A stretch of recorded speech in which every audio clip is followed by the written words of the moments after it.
Perfect timing, Professor. If you don't mind, I have a favor I'd like to ask of you. It's in regard to sword training. Not for myself, but, well, to be honest, I've been teaching swordsmanship to the orphans at the monastery for a while now.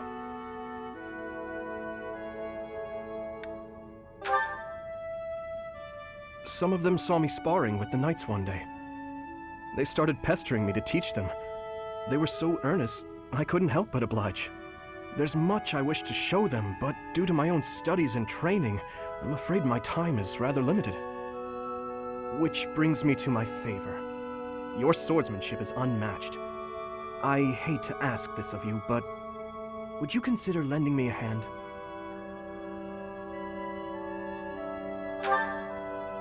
Thank you, truly. I am in your debt, and I always repay my debts, I'll have you know.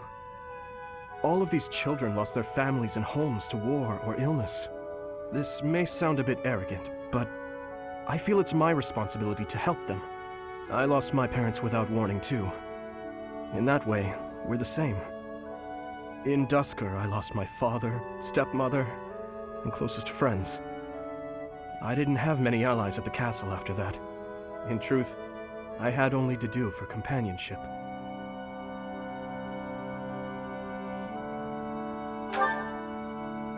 I'm afraid not. My birth mother fell ill and died shortly after I was born. And my uncle, suffice to say, we don't get along. Ah, but there were those outside the castle walls I was close to, such as Rodrigue.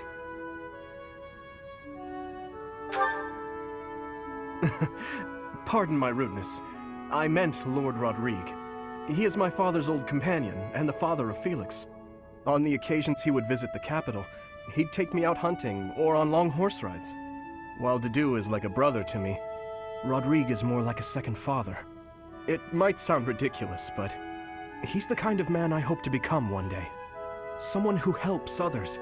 Someone who can reach out and save a lost soul. Oh, please, accept my apologies for boring you with my life story. In any case, don't forget your promise, Professor. I'm counting on you.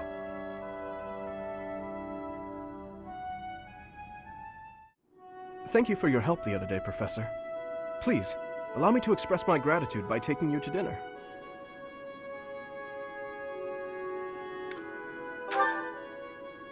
Fantastic. Please think about what you'd like to eat. After all, such magnificent guidance must work up quite an appetite. I've studied swordsmanship for some time, but your mercenary skills are something else entirely. Speaking of which, there's another question I must ask you. Were you reconciled with the reality of battle from your first foray? With the killing part, I mean?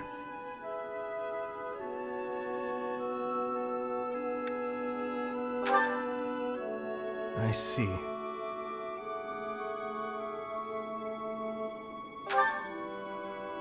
No. I do not carry that burden well. I doubt that will change, no matter how many years come and go. The first time I led on the battlefield, I was sent to quell a rebellion in the west.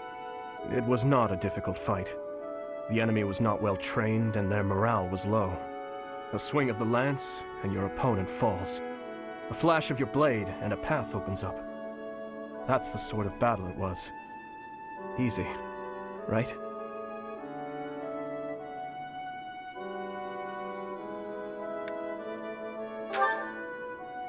The noble family from that area sought to seize the throne after my father's untimely death.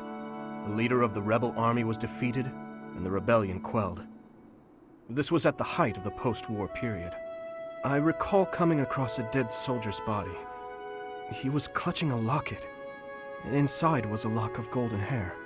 I don't know to whom it belonged. His wife? His daughter? Mother? Lover? I'll never know. He was a soldier, an enemy, someone we had cut down without hesitation. But in that moment, I realized he was also a real person, just like the rest of us. Of course, we cannot stand idly by and allow anyone to commit senseless acts of violence.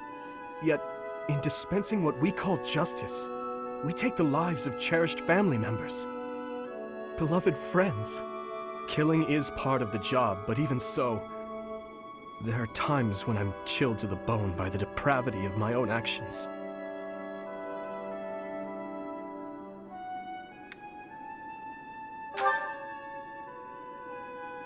That you feel the same way is more comforting than you could know. Professor, may I speak freely? When we first met, I thought of you as someone who felt no strong feelings about killing your enemies. I could never trust someone who kills without batting an eye. My heart won't allow it. But after speaking with you and getting to know you better, I can see you're not like that. Now I know, with all my heart, that I can trust you. Thank you for that.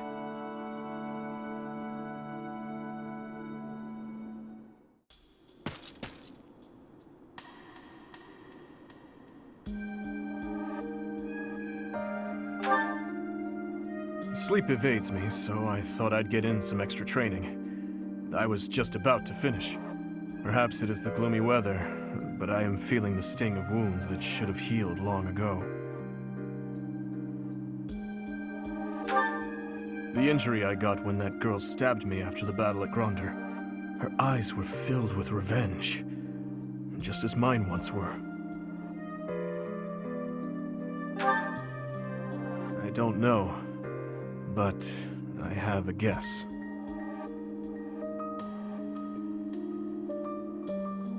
I suppose I haven't told you about that yet. I was attacked inside the monastery the other day. It caused quite the uproar. The ones who attacked me were some of the youths we taught swordsmanship to once upon a time. Of course, I could capture the lot of them with my eyes closed. It seems they were raised by a group of thieves we put down 5 years ago. I heard Lady Rhea took custody of them, claiming that the children were innocent. I have taken so many lives, and with each one, I face hatred. During the last 5 years especially. My life was not so different from that of a wild beast. And that young girl's brother. At some point, I must have... That is why I thought it only natural that someone would retaliate someday. Because I hated. Because I stole and...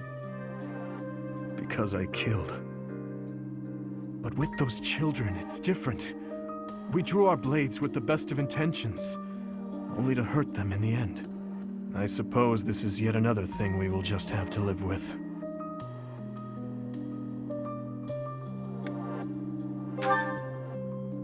Yes. As one who chose to fight, it is my responsibility to confront this anguish and the true nature of war, until the day my life comes to an end.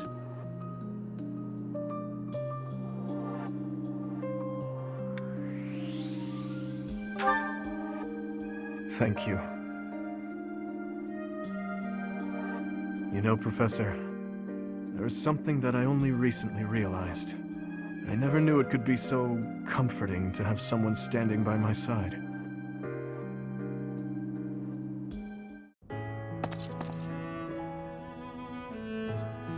Come now, my friend. You must stop staying up so late. Tomorrow is yet another early morning. Then again, I know that matters little. You cannot sleep, can you? Neither can I, of course. I want you to know I am sorry for making you do so much when your battle wounds aren't even completely healed yet.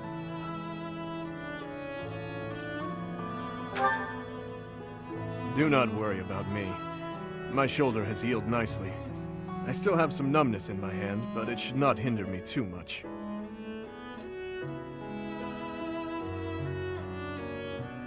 It is a lovely night, is it not?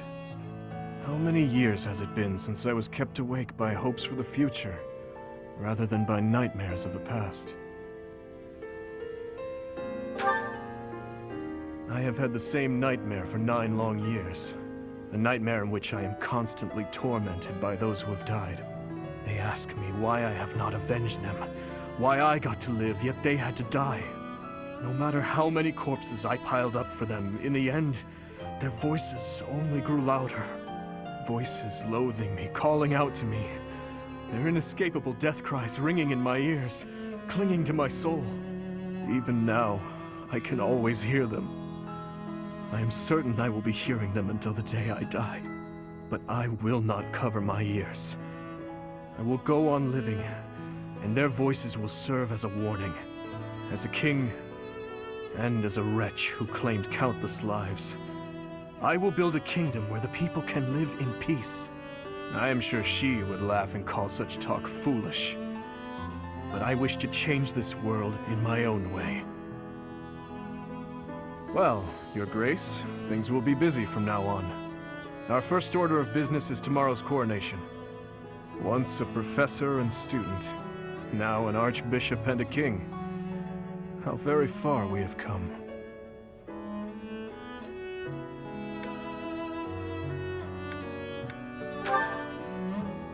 That is true. To me, you will always be the one who guided me so kindly.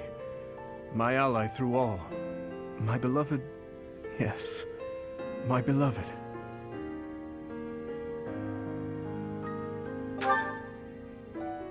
Listen, there is something I wish to give you before the coronation. Give me your hand.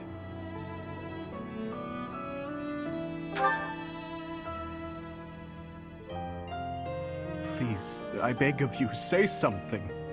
If you do not wish to accept it, please, just tell me. If so, I will face the truth and walk away.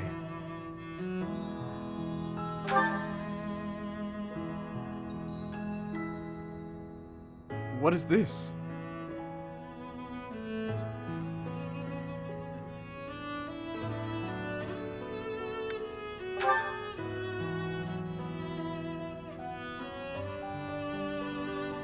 Yes, I see. Right. In that case, let us exchange them, shall we? Your hands. Now that I hold them within my own, I see how small and fragile they are. These hands that have saved me countless times. Thank you, my beloved. Your kind, warm hands. May they cling to my own forevermore.